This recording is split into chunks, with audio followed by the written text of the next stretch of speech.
The pristine sensor grid surrounding New Centauri had never registered an anomaly in its 300 years of operation.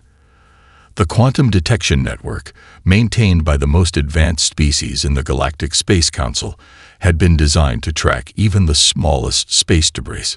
Yet on this particular morning, as representatives from 800 civilizations gathered for their annual assembly, the entire system lit up like a cascading star map.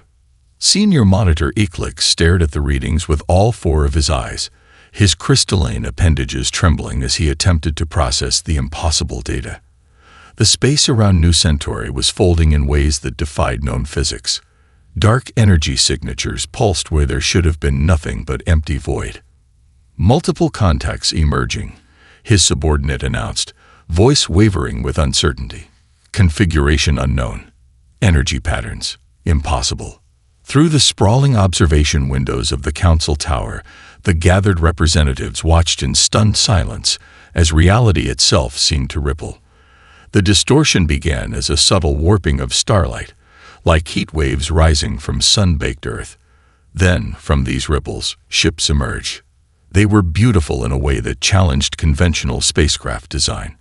Their hulls appeared to be composed of flowing darkness itself, punctuated by streams of captured starlight that coursed across their surfaces like luminous rivers.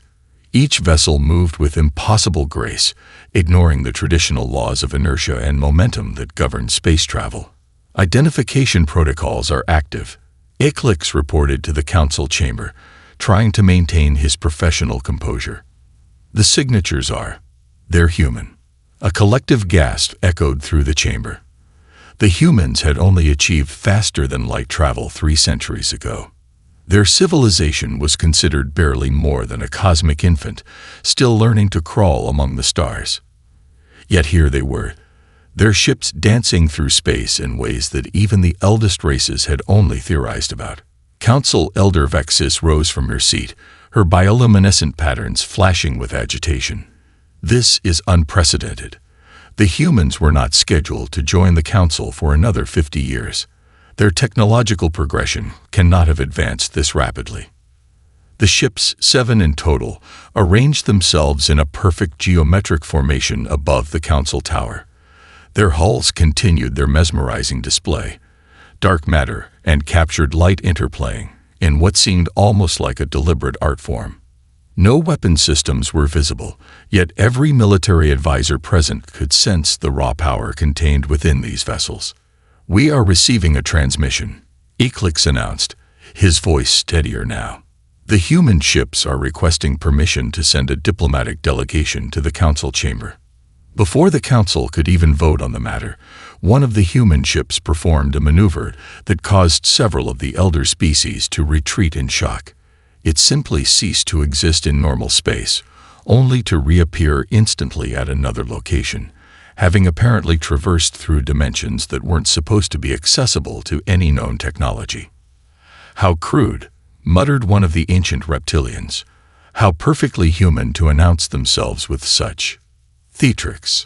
Yet there was fear beneath the dismissive comment. Every civilization present understood the implications. Humanity hadn't just mastered dark matter manipulation. They had transformed it into an art form. They had taken what the council races had spent millennia theorizing about and turned it into practical technology in mere decades. As the diplomatic shuttle descended toward the council tower's landing platform, the assembled representatives began urgent discussions in hundreds of different languages. The humans, it seemed, had not come to seek admission to the Galactic Space Council. They had come to announce their arrival as a power that could no longer be ignored. The annual assembly's carefully planned agenda was forgotten. Today, everything would change. As the shuttle's doors prepared to open, one question burned in every mind present. How had humanity achieved the impossible? Ambassador Sarah Chen's footsteps echoed through the council chamber as she approached the central podium. The gathered representatives watched her with a mixture of apprehension and curiosity, their varied anatomies conveying emotions in ways that would have been impossible to read just a few years ago. But humanity had learned quickly about their galactic neighbors, even if those neighbors hadn't been paying quite as much attention in return. "Distinguished members of the council," she began, her voice clear and confident. "I understand our arrival was unexpected. I assure you, that was not our intent to cause alarm." A subtle smile crossed her face. "Though I must admit, the looks of surprise on your faces, those of you who have faces, made quite an impression." Several council members shifted uncomfortably. Humor during formal proceedings was considered inappropriate, but Chen had calculated this approach carefully. Humans had learned that being underestimated could be advantageous. Behind her, a holographic display materialized, showing the interior of a research facility on Earth. 6 years ago, at the Quantum Physics Laboratory in Geneva, Dr. Elena Santos was conducting what should have been a routine experiment on cosmic background radiation. Her team had been studying the interaction between dark matter and normal matter, using what you would consider primitive equipment. The hologram shifted to show a particle accelerator, deliberately highlighting its relatively simple design. Several council members made dismissive gestures at the sight of such basic technology. During the experiment, there was what we initially thought was a catastrophic malfunction. The accelerator began producing energy signatures that our instruments couldn't comprehend. Dr. Santos' first indication that something extraordinary had happened wasn't from her equipment, it was from her coffee cup. The hologram zoomed in on a seemingly ordinary cup of coffee on a desk. In the recording, the liquid inside began to ripple in impossible patterns, defying gravity itself. Several council members leaned forward, their attention suddenly focused. The coffee's behavior revealed something our instruments had missed. We had inadvertently created a localized dark matter field that was altering the fundamental properties of spacetime. Dr. Santos, instead of shutting down the experiment as safety protocols dictated, decided to observe. Elder Vexus interrupted, their bioluminescent patterns flashing with agitation. Such reckless behavior is precisely why younger species require guidance. The potential dangers were precisely why we succeeded where others had failed. Chen continued smoothly. Dr. Santos recognized that the traditional approach to dark matter research had been fundamentally flawed. Everyone had been trying to observe it from the outside. She realized we needed to learn to swim in it instead. The hologram displayed a series of equations, elegantly simple despite their revolutionary implications. The coffee cup incident led to the development of what we call dimensional resonance theory. By treating dark matter not as an obstacle to be studied, but as a medium to be shaped, we opened doors that had been locked for millennia. The chamber erupted in multilingual discussions as the implications became clear. Humanity hadn't just stumbled upon a new technology. They had developed an entirely new way of thinking about the fundamental forces of the universe. Within 2 years, we had developed our first prototype vessel. Within 4, we had mastered controlled dimensional phasing. The ships you saw today represent our 3rd generation of dark matter drive technology. Chen paused, letting that sink in. And yes, before you ask, we have already begun development of the 4th generation. A Lysanthian representative, their crystalline form shimmering with agitation, spoke up. Our species spent 3,000 years researching dark matter properties. How could humans achieve such mastery in mere decades? Perhaps, Chen suggested, her tone carefully measured, it was because no one told us it was impossible. We didn't know enough to be bound by conventional wisdom. Sometimes, distinguished representatives, ignorance can be a powerful form of freedom. The council chamber fell silent as the implications of her words sank in. Humanity hadn't succeeded despite their youth and inexperience. They had succeeded because of it. Chen watched as the gathered representatives exchanged glances, knowing that the real discussions were about to begin. The galaxy's power structure, stable for millennia, had just been irrevocably shaken by a cup of coffee and a scientist who chose curiosity over caution. The council archives were a marvel of data storage, containing records spanning millions of years. Ambassador Chen stood before the massive crystalline matrix, watching as ancient histories flickered through its faceted surface. She had been granted emergency access by a majority vote of the council, something unprecedented for a representative of an emerging species. "You understand," archive keeper Lyrics hummed. their ethereal form shifting like morning mist, that what you discover here may be unsettling. Chen nodded, her fingers dancing across the interface. She had spent weeks learning the Archive's ancient programming language, preparing for this moment. Truth often is, Keeper, but it's necessary. The crystal matrices began to glow, responding to her queries. Data streams coalesced into coherent patterns, revealing a story that spanned thousands of years. Chen's eyes widened as she saw the evidence materializing before her. The Proxians, she whispered, reading the ancient text. 3,000 years ago, they were on the verge of dark matter manipulation. Their research, she paused, frowning. Their research just stops. Their entire civilization shifted focus overnight, abandoning decades of progress. Lyrix's form rippled uncomfortably. Perhaps they found a more promising direction. The same way the Centaurians did, and the Vega Collective. Chen's fingers flew faster across the interface, pulling up more records. Every single one of them approached dark matter technology, and every single one abandoned it at almost the same stage of development. The archives revealed a pattern too precise to be coincidence.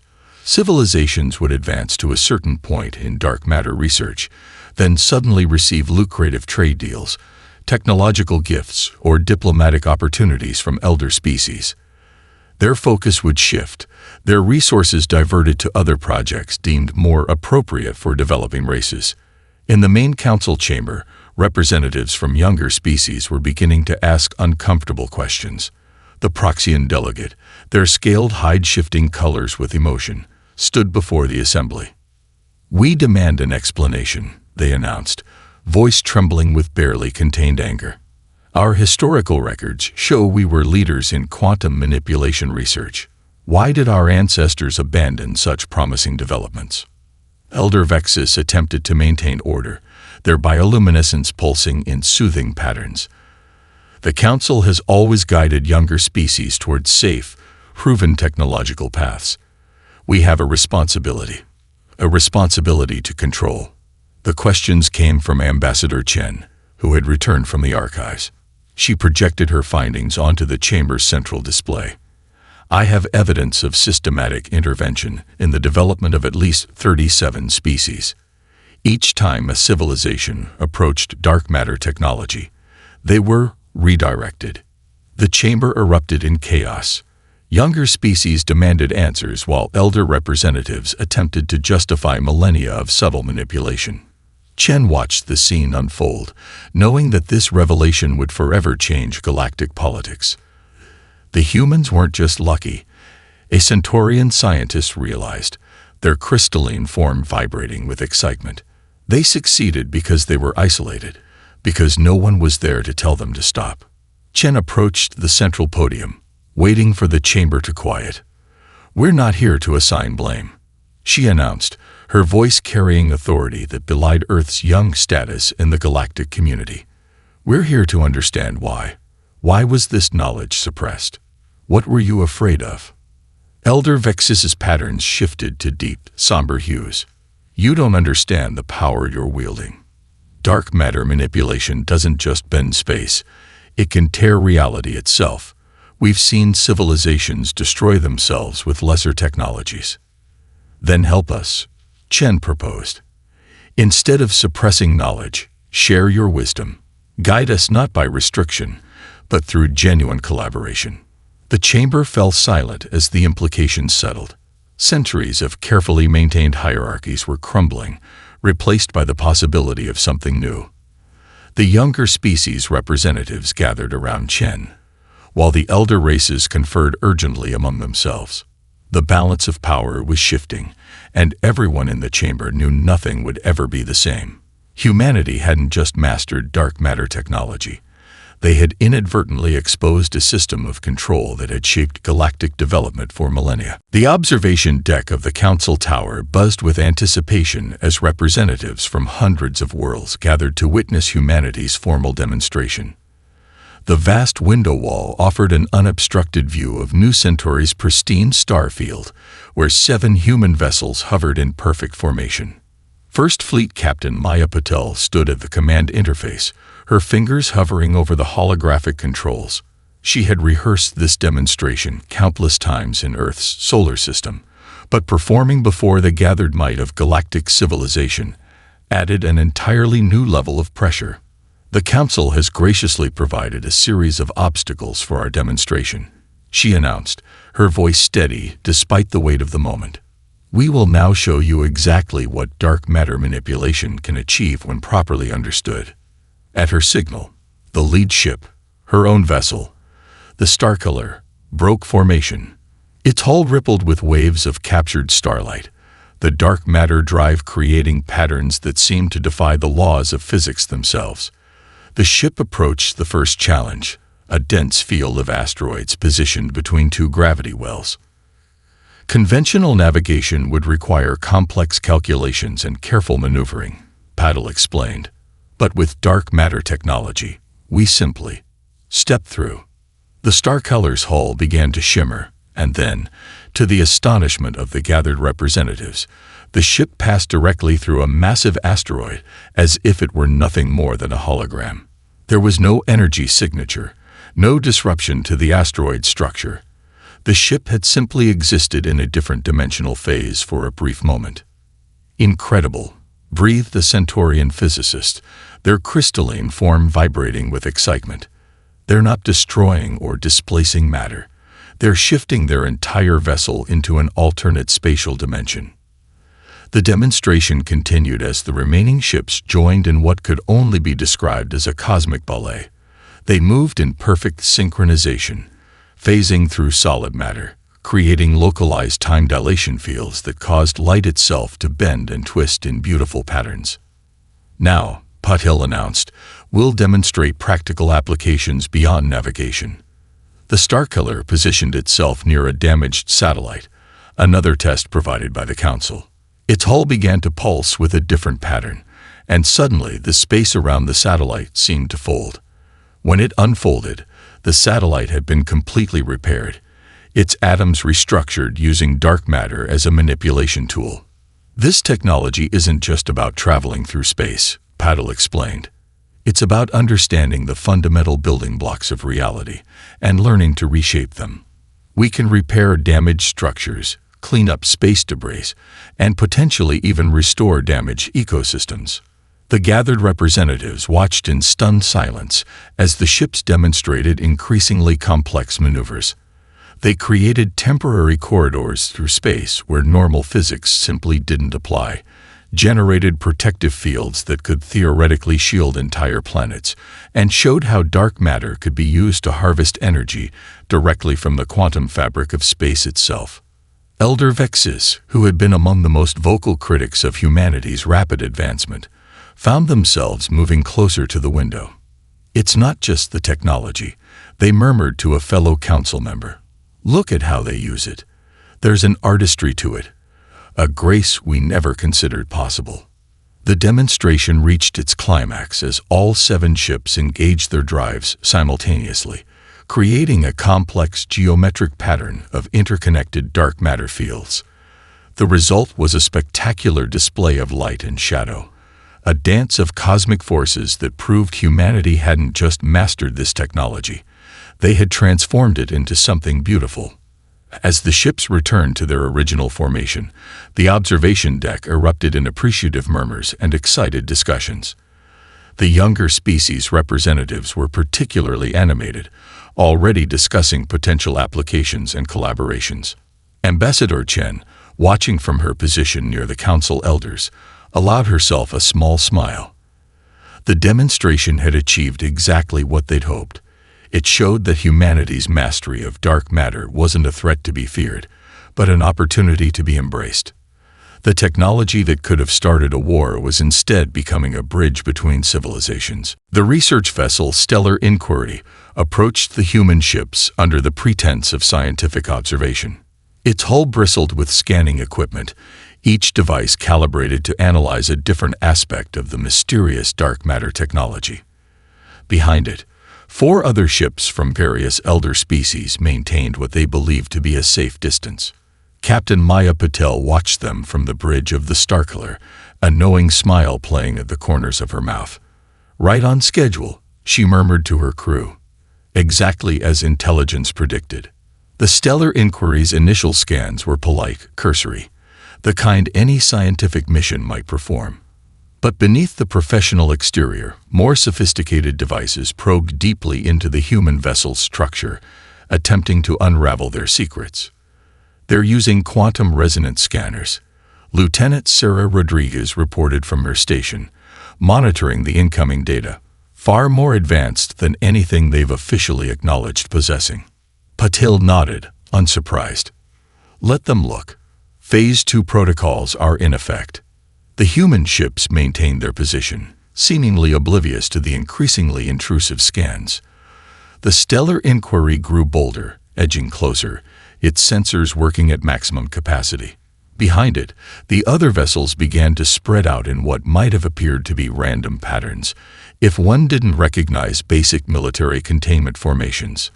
In the Council observation chamber, Ambassador Chen stood with Elder Vexis, watching the scene unfold on high-definition monitors. "Your scientific vessel seems very interested in our technology," she observed casually. "Mere academic curiosity," Vexis responded, their bioluminescent patterns flickering with what might have been nervousness. "We have much to learn from each other." "Indeed we do," Chen agreed, making no mention of the containment pattern forming around her species ships. "Though sometimes the most valuable lessons aren't the ones we set out to learn." On the Starcolors bridge, Captain Puddle received a priority alert.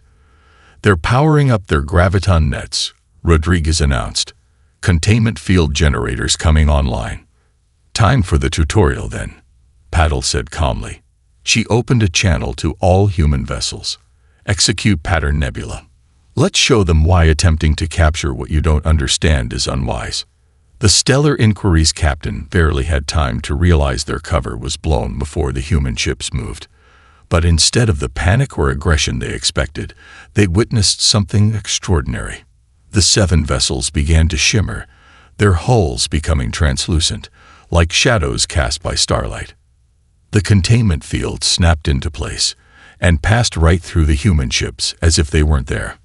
On the stellar inquiry's bridge, alarms blared as their sensors tried to process what they were seeing. The human vessels existed in a state their equipment couldn't comprehend, simultaneously present and absent, solid and intangible.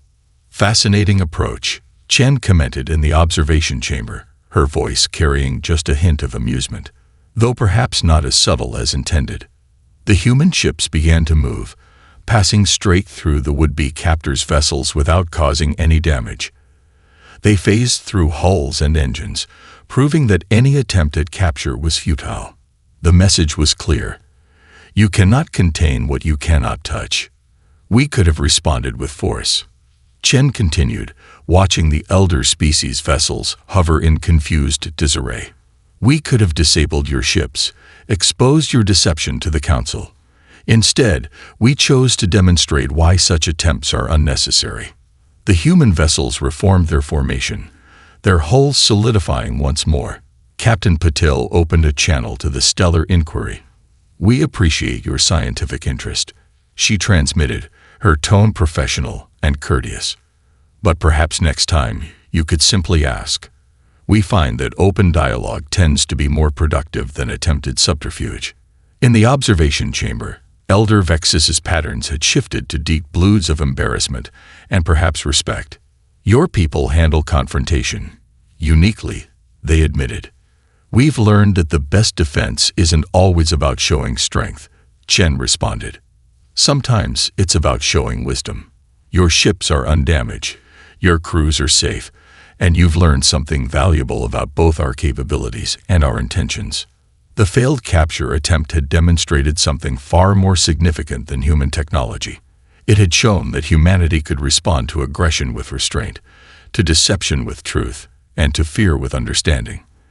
As the stellar inquiry and its companions withdrew, the balance of power in the galaxy shifted yet again, not through force, but through the power of example. The Emergency Council session convened in the Grand Chamber, its ancient walls now displaying holographic projections of Dr. Elena Santos' latest research.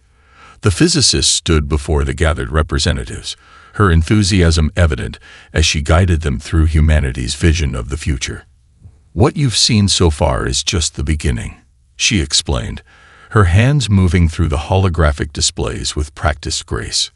"Our current dark matter drives are remarkably simple compared to what we're developing now." The chamber filled with murmurs as she brought up the first set of technical specifications. Even the most advanced species present struggled to comprehend the implications of what they were seeing. "We call this the Quantum Fold Initiative," Dr. Santos continued, highlighting a complex series of equations. "Imagine being able to create stable corridors through space-time, permanent passages that connect distant points in the galaxy, not just for ships, but for entire planetary populations." Elder Vexis leaned forward, their bioluminescent patterns shifting rapidly. "You're suggesting some form of permanent spatial manipulation. The energy requirements alone would be minimal," Santos interrupted, bringing up another diagram. "Because we're not forcing space to bend. We're asking it nicely, working with the natural quantum fabric rather than against it. The universe wants to connect with itself. We're just helping it along." Ambassador Chen watched from her position near the council leadership, noting the varying reactions. The younger species showed open excitement, while the elder races seemed caught between fascination and concern. This was exactly the response they had hoped for. "But transportation is just one application," Santos continued, her excitement building. "We've begun experiments with dimensional engineering. Imagine spaces that are larger on the inside than the outside, but not through trickery or illusion, through actual manipulation of spatial dimensions." The holographic display shifted to show a prototype facility on Earth. From the outside, it appeared to be a modest research building. The interior view revealed vast chambers that should have been impossible, spaces that defied conventional geometry. "We've already successfully created stable pocket dimensions," Santos explained. "Think about the implications for colonization, for solving overcrowding, for preserving endangered environments by giving them literally infinite room to grow."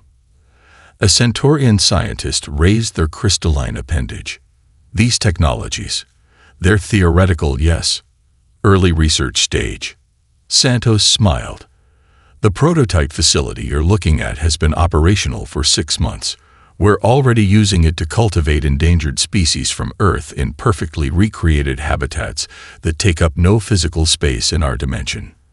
The chamber erupted in excited discussions, hundreds of species talking at once as they grappled with the implications. Chen noticed several elder species representatives huddled together, their expressions and gestures suggesting deep concern. "There's more," Santos announced, waiting for the chamber to quiet.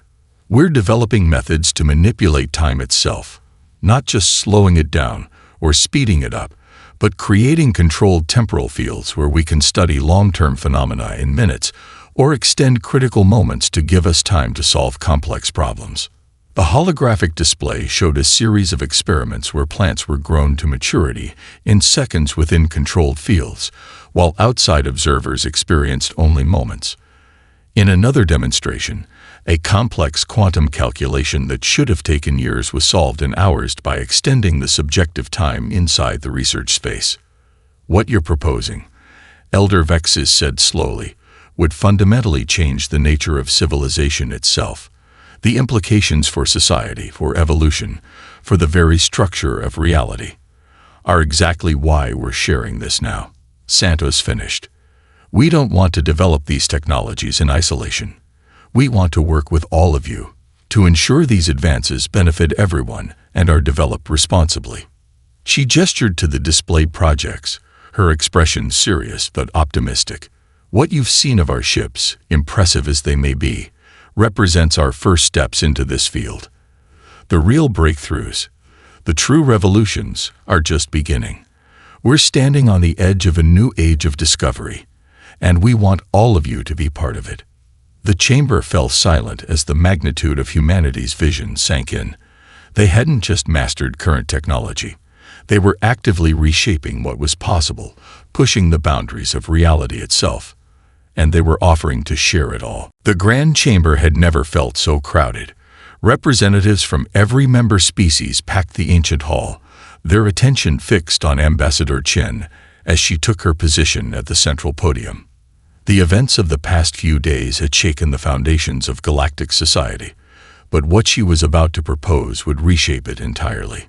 Distinguished members of the council, she began, her voice carrying to every corner of the vast space. We stand at a crossroads. The technological breakthroughs we shared with you have demonstrated what's possible when we pursue knowledge without artificial constraints, but they've also exposed deep fractures in our galactic community. Holographic displays activated around her, showing scenes from recent events. The failed attempt to capture human ships, the revelation of suppressed research, the demonstrations of dark matter technology. Each image sparked murmurs among the assembled representatives. Some of you fear what we might do with our technology, Chen continued. Others resent the centuries of guidance that now seem more like control. We could let these tensions drive us apart, or, she paused, letting the moment build. We could use this opportunity to create something unprecedented. With a gesture, she brought up a new holographic display, showing a complex organizational structure. I present to you our proposal for the Interstellar Scientific Exchange. Not an advisory board, not a regulatory body, but a true collaborative network where all species share their discoveries and work together to advance our understanding of the universe. Elder Vex's patterns flickered with concern. You would share your dark matter technology freely, after all the effort you've put into protecting its secrets. Not just share it, Chen replied. We want to develop it further with all of you. But there's a condition. The holographic display shifted, showing a new administrative structure for the council itself. The age of technological suppression must end. No more guiding younger species away from promising research. No more hidden agreements to maintain the status quo. The chamber erupted in overlapping discussions. Younger species representatives pressed forward, eager to voice their support, while elder races conferred urgently among themselves. Chen waited patiently for the noise to settle. We understand the fears that led to the current system, she continued. New technologies can be dangerous. Species can harm themselves rushing into discoveries they're not ready for. But the solution isn't suppression, it's collaboration. Dr. Santos stepped forward, joining Chen at the podium. Every major breakthrough in human history came from sharing knowledge, from combining different perspectives to see problems in new ways. Imagine what we could achieve if we applied that principle on a galactic scale. A holographic display updated, showing potential collaborative projects. Vast networks of dimensional corridors connecting distant worlds, research facilities existing in pocket dimensions, where time itself could be adjusted to speed discovery, and technologies that even humanity hadn't imagined yet. The choice before us is simple, Chen announced. We can maintain the old system of separation and control, watching each other with suspicion, or we can build something new together. Earth commits to sharing everything we know about dark matter manipulation, dimensional engineering, and temporal physics. In return, we ask for two things: complete transparency about existing technologies across all member species, and a new council charter that guarantees the right of every civilization to pursue scientific discovery without interference. A Proxian representative rose, their scales shimmering with emotion. Some of us have lost centuries of potential progress to the old system. How can we trust that this new arrangement will be different? Because we'll build it together, Chen responded. The new charter will be written collaboratively, with input from every member species.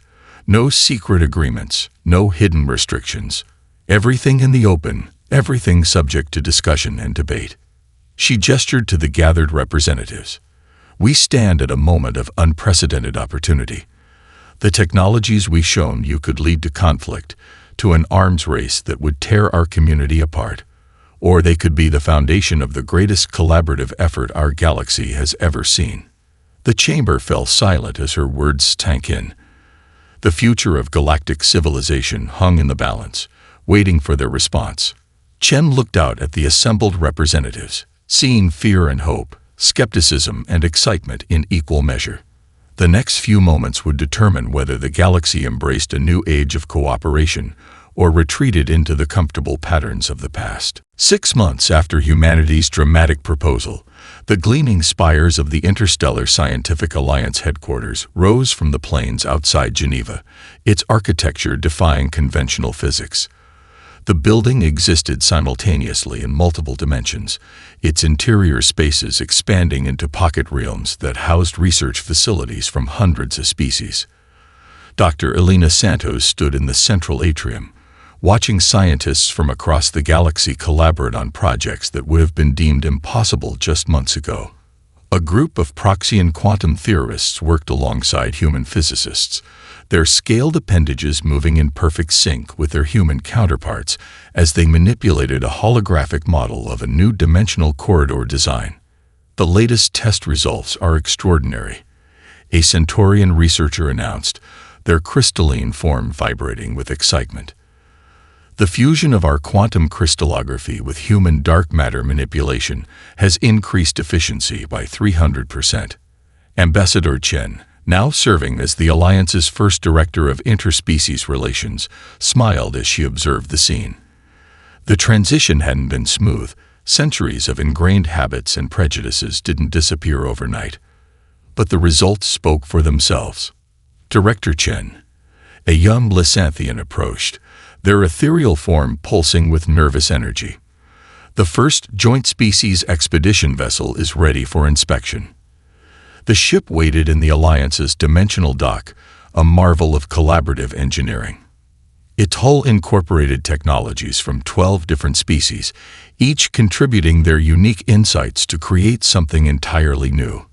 The dark matter drive at its heart represented the fourth generation of human technology, enhanced by the combined knowledge of 1,000 worlds. Captain Maya Patel stood at attention as Chen and her entourage approached.